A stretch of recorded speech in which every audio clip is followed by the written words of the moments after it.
Hello, everyone, and welcome to another episode of the Destination Marketing Podcast. I'm your host, Adam Stoker. Got a great show for you today. I'm kind of still on a high coming back from Destinations International annual convention, where I was able to receive my Certified Destination Management Executive certificate there.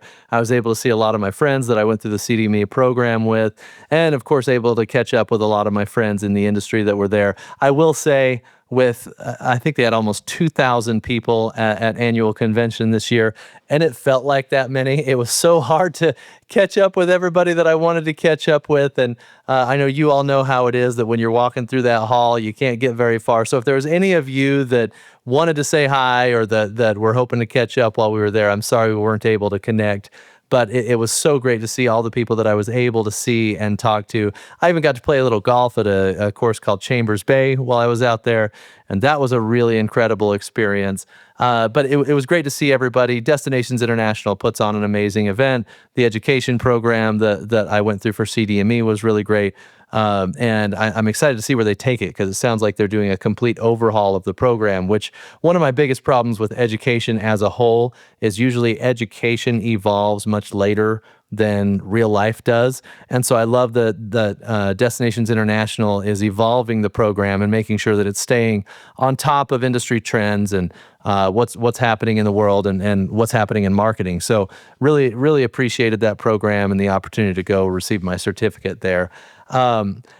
I also am coming off of a high from, which, by the way, I don't have a guest today. I didn't mention that, but it's just me. I try to do this once a quarter where I can do an episode where I say more of my thoughts on what's happening in the industry and what I'm seeing. It's maybe taking a couple of the things that I've discussed in the monologues and expounding upon those, but really wanting to make sure that as we go through a lot of these conversations, you're hearing my concrete opinion and predictions, and you're going to hear some of that today. So there's going to be two parts to our conversation today.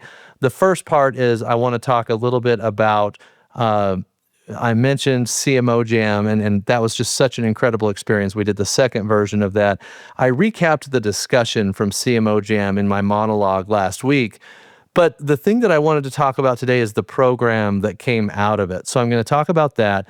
And then the second thing is there was an insight that came from CMO Jam that I briefly touched on last week, but I really want to make some predictions here about the dynamic between agencies and clients in the destination marketing space. I can see the tides turning here, and I think it's really important that everybody understand on both sides, on the agency side and the client side, where things are going, and I'm excited to talk a little bit about that. But first of all, I want to kind of give everybody a little bit of the backstory to CMO Jam and then ultimately what became DMO Jam. This whole idea came from my friend Scott Peacock. He's the VP of Marketing at Visit NC, and Scott reached out to me a couple of years ago. He had been listening to the podcast for a long time, and he says, when are you going to create the non-conference conference where we actually get to have meaningful conversations with each other instead of just the one-to-many structure of discussion that happens at all these events?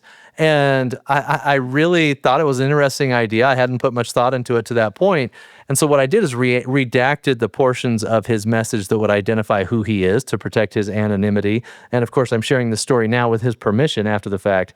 But I shared it on LinkedIn, and I asked everybody, okay, if I was to create something like this, would there be interest? Would you find value in this?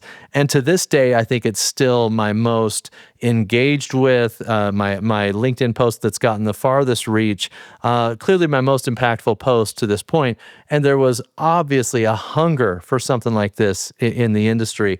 And that's what led to CMO Jam, where before Esto last year, we actually had 10, maybe 12 CMOs from all over the country. We had small DMOs, we had state DMOs. Scott Peacock from Visit NC was a part of it. We had another state, Pennsylvania was there. And then we had different individual destinations from small to large DMOs. It was a really diverse group, and we had such an incredible conversation. And the feedback that I got from that event was fantastic. Now, if any of you are hearing about this for the first time and you didn't get a chance to watch that, my suggestion would be go to the Brand Revolt YouTube page. We've got a playlist on the YouTube page where you can see, I believe it's 5 episodes where we really spent all day in a room brainstorming all of the different components of destination marketing, everything from the actual marketing to advocacy to AI and its impact on the industry, and so on and so forth. It was one of the highlights of my career. And immediately after CMO Jam was over, I started again to get the outreach of, hey, when are we doing this again? When's this coming again? Because it was such a great discussion. I think people that watched it most definitely were able to learn from it. And so this year, because of the cost associated with that event, we decided, instead of trying to arrange everybody's schedules and get everybody flown into a location, we did it virtually. And the other thing that virtual allowed us to do was to have a live audience at CMO Jam. And this was last week that we were able to do it. And we shortened it to a half day to make sure that we were respectful of everyone's time. And it was another just banger. Like it was just an incredible thing. And because it was virtual and because the time was shortened, we didn't have as many seats at the event, which made it even harder because in the first CMO Jam, it was oversubscribed, meaning there was more people that wanted to be at the table than actually I had room for at the table. And then this year, again, we had many more people that wanted to participate than actually could participate. Now, the good news is, if any of you are going to Esto, I'm doing a live session of CMO Jam at Esto, which I'd really love for anybody that's going to be there to come attend and participate in. And we're actually going to have the audience do some roundtables as well. So I think it's going to be a really great discussion. But again, there's so many people that wanted to participate in this thing that I realized the hunger is strong enough to where we need to create something that is ongoing. It's not just once a year, and it goes beyond just CMOs, right? And so we created something that I'm really, really proud of. We launched it as CMO Jam this year, and we've launched something called DMO Jam. And DMO Jam is essentially the CMO Jam model, but more on an ongoing basis, and we're going to have cohorts for more than just CEOs. So for example, right now, the applicants that we've brought in so far, I've got a sales cohort that I want to build from that instead of just CMOs. There will be a marketing cohort, which will include CMOs. There's several CEOs and executive directors who have reached out. And then I've got a tech person from a DMO that really wants to find, because there's not really a conference right now for the tech people in the industry. And so they need a place to come together and communicate and help each other. And so this tech person wants me to build a tech cohort. So those are the 4 cohorts that I'm working on building. I want groups of 10. And the way it's going to be structured is that we're going to meet monthly with those cohorts. I'm going to moderate these cohorts. So I'm not like bringing in a bunch of vendors and handing off these groups to run themselves or anything like that. I'm going to moderate each of these cohorts so that I can make sure that I'm maintaining the event integrity that we had at both of the CMO Jam events. And I'm really excited to be able to do that. It's one of the passions that I've really developed in my career in doing all of this stuff. And so we're going to do these monthly meetings. It's going to be about 2 hours long, and you'll meet with your cohort on a monthly basis. And then quarterly, we're going to have all of the cohorts meet together on a joint call, and we're going to talk about, of course, there will be polling from each individual cohort to help us understand what the topic should be in the quarterly multi-cohort sessions that we'll be doing. Those will be also a couple of hours, and that way, if you're with the same 10 people, you're still getting an alternative perspective in those quarterly meetings as well. We're also going to do an annual in-person retreat where we're going to bring in everybody that's a part of DMO Jam. I'm still working on that, right? But everybody who's a part of DMO Jam will come together. We'll do the roundtables in person. We'll have some networking opportunities. We'll bring in some speakers and really make this thing an awesome experience for everybody involved.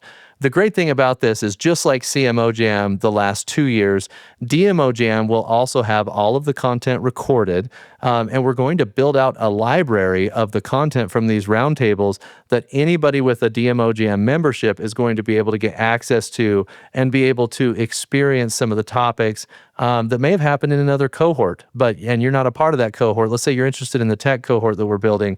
You're still going to have the ability to access those conversations and learn from the conversations that are happening in those other cohorts.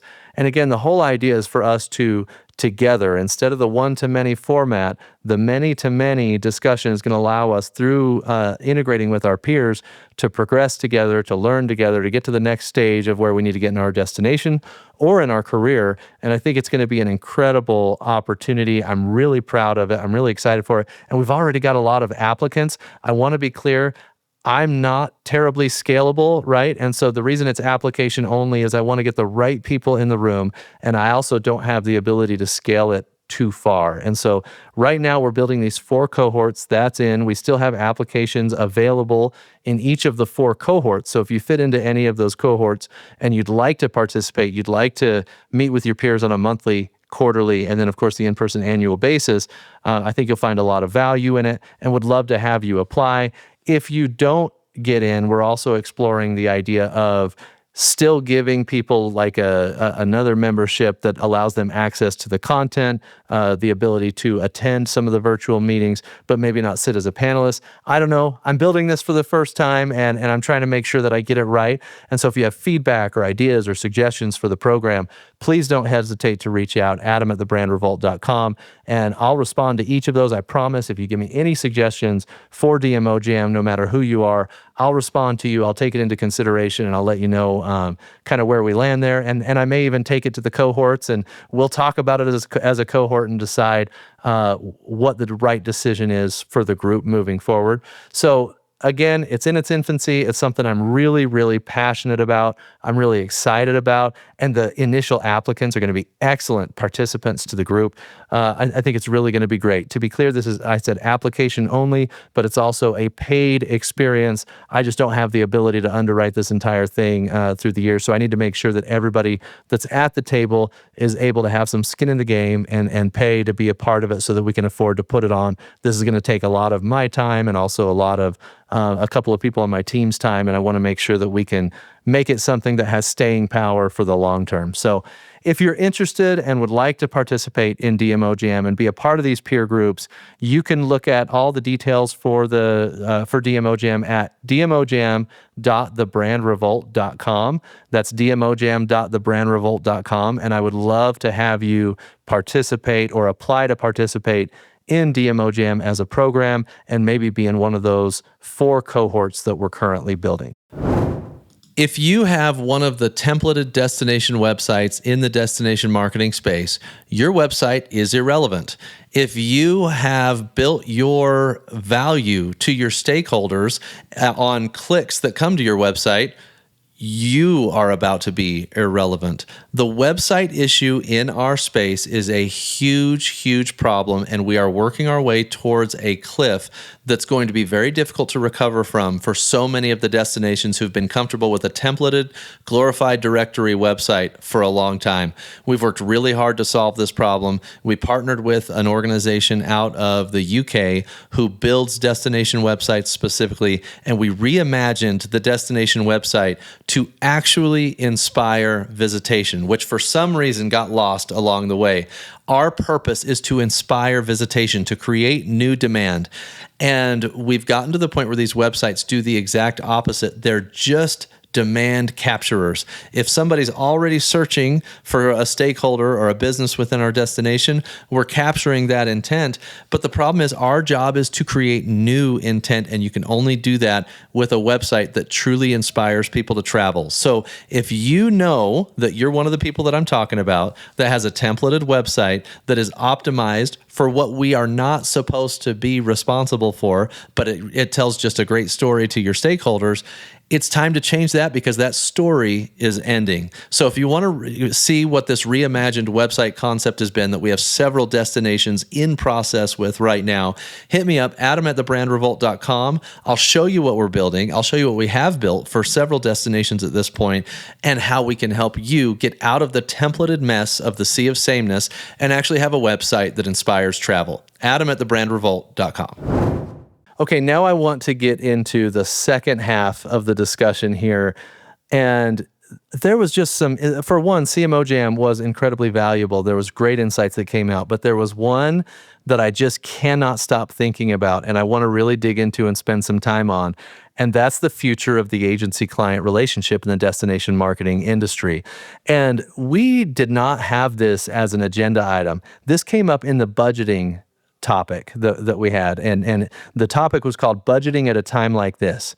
But man, we were 5 minutes into the budgeting conversation and the agency client dynamic came up. And it was amazing how the conversation spiraled. Everybody had an opinion. Everybody felt strongly about it. And what was very clear, there's a few things that were very clear, but what was very clear is that the agency model that's been around for a very, very long time will not look the same in the future, whether that's by the client's decision or by the agency's decision. There's going to be a lot of disruption and change coming in the agency-client dynamic in the coming years. And I'll tell you a few of the things that led to me coming to that conclusion and also what I think the future is going to look like. So let's start with just what's forcing the change in the agency-client dynamic and why is it going to change? So number one, and this is the biggest one, that media commissions have been one of the major revenue sources for agencies historically. And a lot of times agencies wanted to be a strategic partner and clients wanted agencies to be a strategic partner. And even though that was the case, the revenue model wasn't putting as much money into the strategy portion of the relationship. A lot of times that strategy portion was subsidized by the commissions that were coming in from media. Well, media commissions over time, whether they've already started to do this or whether they're going to continue to do this, media commissions are shrinking for two reasons. Number one, and this came out of CMO Jam, that a lot of money right now is moving from media to content. And if money moves from media to content, that lowers the scalability of media commissions. And there's a reason that's happening. I mean, number one, content has a lot more staying power and it's a lot more sustainable.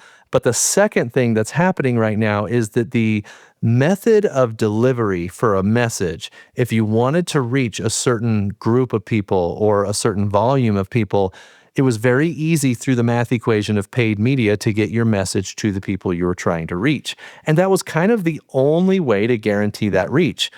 Now, one of the things that's changed is that there's a new vehicle for content delivery that's emerged, and that's this algorithmic format of content delivery. I've heard it referred to as the TikTokification of media, right? Because TikTok kind of spearheaded the idea of building a video algorithm that identifies people's interests and then serves them the content that matches their interest. This has created a scenario where this shift from paid delivery to algorithmic delivery of content, it's opened up the options for people to be able to be creative in their decision making, be creative in their marketing, and reach their audience. The other thing that it's done is it's completely removed the geographical bounds that are on most destination budgets when paid media is the core distribution model. Because if you're Greenville, South Carolina, it's not like you're ever going to be able to spend enough money to be relevant in LA from a budgetary perspective using paid media as the primary vehicle. But interests are findable through the algorithm. And so if you build enough content that's specific to an interest, that's a genuine interest that people have, and it's good content, that content will find the audience who has that interest. And one of the things that I think is really important there is this has changed the way I think about target personas. We've always built these demographic profiles of who we're trying to reach because demographics is how you buy paid media. Psychographics is completely interest. Interest-based media creation is different because it doesn't matter the age of someone, it doesn't matter the gender of someone, it doesn't matter their income.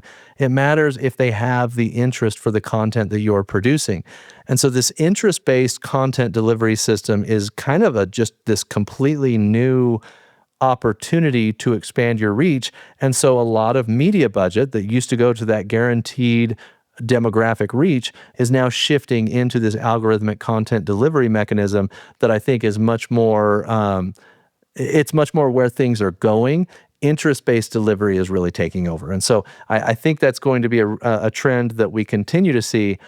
The whole point of me going into that long diatribe that I probably spent too much time on is that is massively affecting media commissions for agencies. The other reason media commissions are causing problems for agencies right now is because the ability to buy media has gotten so much easier because of the AI tools that are out there. Knowledge was really kind of the gatekeeper for agencies, is that they had this knowledge that a DMO couldn't have itself. Well, AI has taken all of the available information and knowledge on the internet and consolidated it into one place, and anyone can access it. And so the things like calculating a media buy that only a media director in an agency used to be able to do effectively, well, these are things that a destination can now do in-house. And so this knowledge barrier that was there, that was really one of the main, I mean, I've always heard the analogy where the plumber comes in, right? And the plumber says, that, comes in and says it's going to be $250. And somebody says, okay, that's great.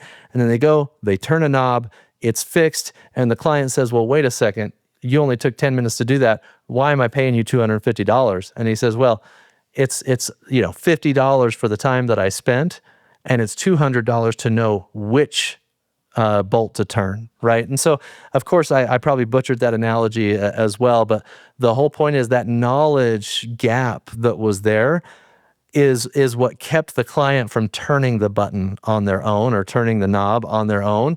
That's changed. You can do a lot of that research with AI. And so now agencies are not going to be able to sustain the pricing for media buying that they used to be able to in the past. And it's not just media, but media is where agencies right now are taking the biggest hit. The other thing that used to happen is agencies were the gatekeepers of additional knowledge, including vendor relationships. So historically, it used to be when you needed a data partner, your agency would go find a data partner. Or if you needed a software, your agency would go help you find a software if it was related to the marketing activities that you were doing. A lot has changed in the last 10 years. Vendors have direct access to the individual organizations that are the end client for the product, as opposed to using agencies as an intermediary. And again, these are insights that came out of the CMO Jam discussion that we had this week. The agencies no longer are in that intermediary role, or at least not to the level that they were in the past. That's started to be whittled away a little bit. The other thing is the level of talent that's currently in the DMO space, and there's always been talent, but the level of knowledge combined with talent in the DMO space has increased significantly over the last 10 years, which means the separation of knowledge between an agency and a DMO has compressed so much that it's very difficult for a DMO to feel comfortable paying the same rates from 10 years ago for work that their team actually has the ability to bring in-house. And the last thing that I'll say is AI is commoditizing the hands portion of the process. So, these full service agency engagements that people sign on to, a portion of that is for knowledge and strategy, and a portion of that is for fulfillment. And the challenge with having hands as a big part of the revenue connection between the agency and the client is that the value of those hands is continuing to decrease because there's so much more that the destinations can do within their office. And so because of all of those different factors, the way agencies and clients have worked together has changed massively. And one of the biggest kind of red flags that I saw in that meeting is it was a random sampling of 6 DMOs. And 3 of the 6 DMOs had made the decision to no longer have an agency of record. Now, for those that may not know what an agency of record is, that's where it's kind of, the agency is a one-stop shop. You kind of sign the contract for them to be your agency for all of your marketing-related activities, and then they are the execution partner for everything over multiple years. There's several reasons that were stated in that conversation why that's a problem. For one of the panelists, I think it may have been Karina, but one of the panelists said that it's impossible for an agency to be great at everything, which means if you use an agency of record, there's going to be components of that engagement that are lower value, but you're paying the same rate for. And so that's been one of the challenging components of the agency client dynamic. In addition, a lot of these DMOs are instead hiring specialist agencies that can solve a specific problem that they're uniquely built for, right? And 3 of those 6 were finding a lot of success with that. Now, I want to be clear. The 3 that still had agencies of record maintain that they still see value in that agency of record relationship. So what I'm not doing is saying agencies of record are dead or agencies of record aren't going to be successful or you shouldn't hire an agency of record. None of that is what I am saying. But the trend that's happening in the industry is that the value of the agency of record relationship, because of all the factors that I just identified, is continuing to lessen and get a little bit whittled away. And sooner or later, what that forces is either a reevaluation from the agency side or a reevaluation from the client side. Now, Christian Mingle, who was one of the panelists, said something really interesting. And he said, one of the reasons we select the agencies that we select is because they have that industry knowledge from so many other destinations that they work with. But the paradox of that is that that's exactly what leads to the sea of sameness, because they're applying that same industry knowledge at scale to all of these different clients that they work with. And so when you have an agency of record relationship and that agency of record is working with a whole bunch of other destinations, the sea of sameness is somewhat inevitable. So I think it's really important that if you're working with an agency of record, that you make sure that the ideas that you're being presented and the ideas that you're executing on are new, they're novel, they're not something that another destination has done, just repackaged with a different headline. Because once you start to get into that, it's going to be really difficult for you to find the differentiation that you need. So the next thing that I want to do is talk to you from the agency perspective, because I think it's really easy. And by the way, I own an agency. You guys know that, right? And I've been dealing with a lot of the challenges that I've outlined here. I do feel like a year and a half ago, we looked forward and saw a lot of what's coming and said, we have to shift from being an execution agency to being a strategy agency, because that's what the industry needs. That's what destinations want.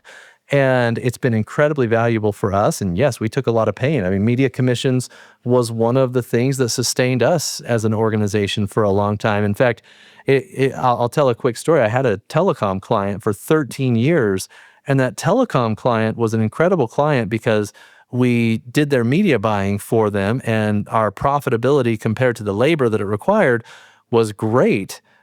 But the problem was we were very easy to terminate when push came to shove, because they weren't using us for our brains. They were using us for our hands, and I never wanted to be in that position again. And so we really made an effort within our organization. Instead of being paid for what we do, we need to be paid for how we think.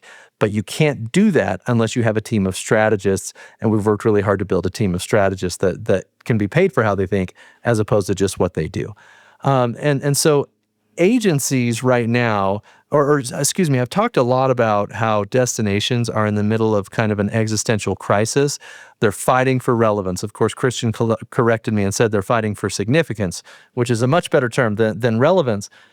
But that fight that you're experiencing on the destination side, and I think everybody that's listening that is in a destination needs to hear this, that same exact fight. So all the pain and challenge and difficulty that you feel when your stakeholders are questioning your value and your elected officials are not interpreting the work that you did the way you would expect them to interpret, agencies are going through that exact same pain, that exact same challenge, and that exact same disruption. And just like you're trying to figure out, well, man, what's our organization even going to look like in 5 years? Well, agencies are going through the same exact thing. And so I think it's really important that destinations recognize that if you have a partner that you feel like can be a strategic partner, that can really help guide you through things that you couldn't get through yourself, you're going to have some really transparent and honest conversations with this agency. And together you kind of work through this uncharted territory as both business models are changing together, and navigate it together and be a true partner as opposed to treating it like a vendor-client relationship. Because if you want a partner, and I'll talk through some of the things that I think are going to be really valuable here. If you want a strategic partner, you're going to have to be with them while they weather the storm. And so I think it's more important to pick who you believe is going to be valuable for the future of your destination and for the industry, and then go through the transition as partners to help shape where things are going together. But I do think there's some low-hanging fruit of what agencies are going to need to become and what you should be looking for as a destination. So number one is destinations need to be looking for thinking partners, not just doing partners. And that takes a little bit of delegation of responsibility. That takes a little bit of humility that maybe we don't know everything, and maybe there are things that the agency can bring to us. And the idea is that we can all work together and think together. But you need to be looking for a thinking partner, and your RFPs, which I've gone in depth on what I think the problem is with RFPs in the space, so I don't want to spend a ton of time on that.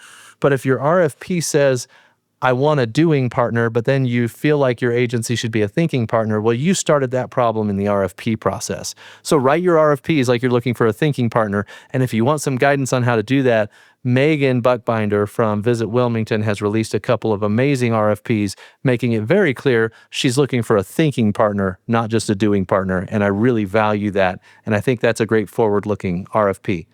The second thing is you're probably going to need some project specialists. So there's certain types of activities that AORs may not be, we talked about that. They can't be great at everything, right? And so there's going to be specific things that you need more of a narrow strategy partner for, or a project specialist. And you want to work with the very best at what they do.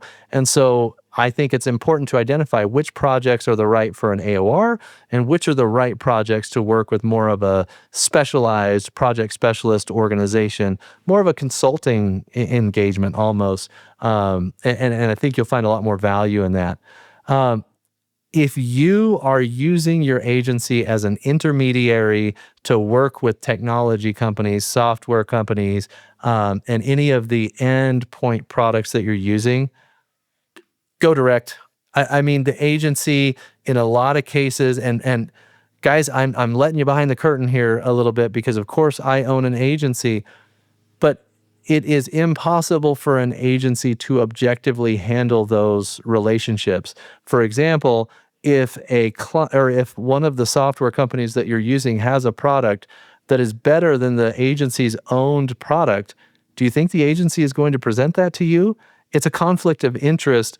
You should work with the agency for the value, the partnership value that they bring. Now, if you want them to vet partners and identify which partner is going to be the best and then present options to you, but you select the final partner, that's a great structure. But I think we're past the part where there should be an intermediary for software engagements and then some kind of markup or some sort of, finder's fee or anything. Just work direct with those vendors.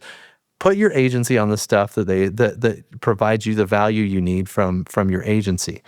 But then I think it would be really smart, again, this came up during the budgeting conversation, it would be really smart for every destination to have some sort of earmarked pilot budget or innovation budget where they're going to try something that they haven't tried before. And Christian said, if agencies would lead with their ideas and come in and say, hey, I've got this idea for you, even though he's in a contractual engagement with an AOR right now, he will hear you out and evaluate that idea, because that's what they want. They want ideas. And so if a destination has a pilot fund and somebody comes with an idea that the destination finds valuable, that money will then be available to leverage to pilot different projects and opportunities as they come up. And so I think that's a great piece that would be really helpful as you're thinking about what the future of the agency-client dynamic looks like. So looking forward, number one, I think the term agency of record in the future is probably going to be modified to be more of a strategic partner of record. And that's the value that's going to come from an agency of record. And that strategic partner will probably make the recommendations, and the doing will be decided together between the two, as opposed to just being the thinking and doing bucket all together with an agency of record relationship. I also think we're going to see some consolidation in the destination marketing space. I don't see a lot of ways around it, because with the way media commissions are decreasing, there's going to be a lot of people looking to figure out how to solve that problem, and acquisition and consolidation will absolutely be one of the solutions. And then I also think the pilot budgets that I mentioned are going to be an important line item that we're going to see consistently on agency budgets. One thing that I do want to give caution to is there's a lot of organizations right now, destination marketing organizations, who have turned over the role of institutional knowledge and vision to their agencies. And I'll say that a major risk right now is if you've turned that over and worst case scenario happens and some of the agencies that are out there are unable to sustain their level of employment and people that they have, we're probably going to see a lot of this institutional knowledge leave the industry. And if that happens and you as an organization didn't own your institutional knowledge or your vision, you're going to be in a very, very painful situation. So my suggestion would be to evaluate your relationship with your agency and make sure that you're not outsourcing the critical things that should be a part of destination marketing organizations' internal job. And that's your vision and your institutional knowledge. And I think that's really critical. So with that, I just thought that was going to be a really interesting dive on. I know that almost every DMO in the industry is using an agency in some capacity. Be smart about how you use agencies, and agencies provide value by how you think and the ideas that you bring, as opposed to just what you do. And together with the disruption that's happening in the destination marketing organization, the disruption that's happening in the agency partner organizations, we can get through this together and help each other both come out successful on the other end. And that's my goal. I want every single vendor, agency, destination marketing organization that's currently in the industry today, I want everyone to be successful. There's plenty of opportunity to go around, and I want to see all of us come out of this this disruption that's happening better on the other side, with a better dynamic between the two organizations and a better future for all of us. And with that, I want to thank everybody. If you participated in CMO Jam, I really appreciate you doing that. If you want to apply for DMO Jam, don't forget it's dmojam.thebrandrevolt.com. I've only got 10 seats per cohort. I've gotten several applications for each cohort, with the exception of the tech cohort. I definitely need some additional applicants there to make sure that we can field that cohort well. But the other ones, I'm very confident that we'll be able to fill it. So if you want to be at the table, make sure you get your application in early. And other than that, if you have any questions or would love to be a guest on the show, reach out to me, adam@thebrandrevolt.com. And other than that, thanks everybody for listening. I hope you enjoyed today's episode. If you did, please leave us a rating or a review, and I hope you'll join us next week. Guys, I'm pretty excited. I think I've struck a nerve with something, and we've been talking a lot. You've heard on this show talking about the need for people to go from tactician to strategist. That's an effort that we've been working on inside of Brand Revolt for a long time, and one of the components of that is recognizing that the traditional agency of record engagement isn't exactly what we want to be chasing, because everybody's kind of chasing the same thing. We've found a really interesting success point with conversations where I've gone to destinations and I've said, hey, what's the unique challenge that you've wanted to solve for a long time, but your AOR hasn't had the chance to get to it, or that you and your team haven't had a chance to get to it? And it's resulted in some of the most fun and intellectually challenging conversations that I've had so far. We've had one destination that's got us building a LinkedIn strategy. Another destination asked for a corporate partnerships strategy. Another one asked us to build a Reddit strategy. And in exploring these different strategies that need to be developed, especially with all the changes that are happening in the world, there's not a destination out there that doesn't have one or two things that they haven't been able to tackle yet.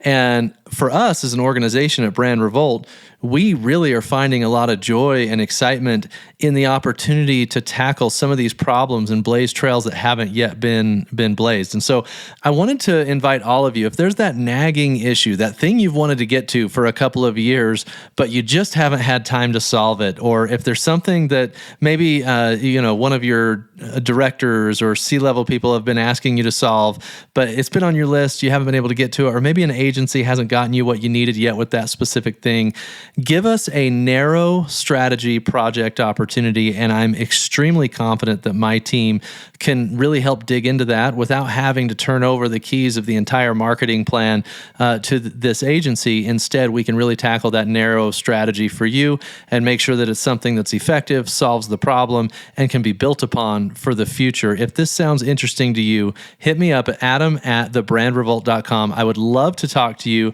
I know that every single destination has something like this that they just need to get to, and I think we can help. adam@thebrandrevolt.com.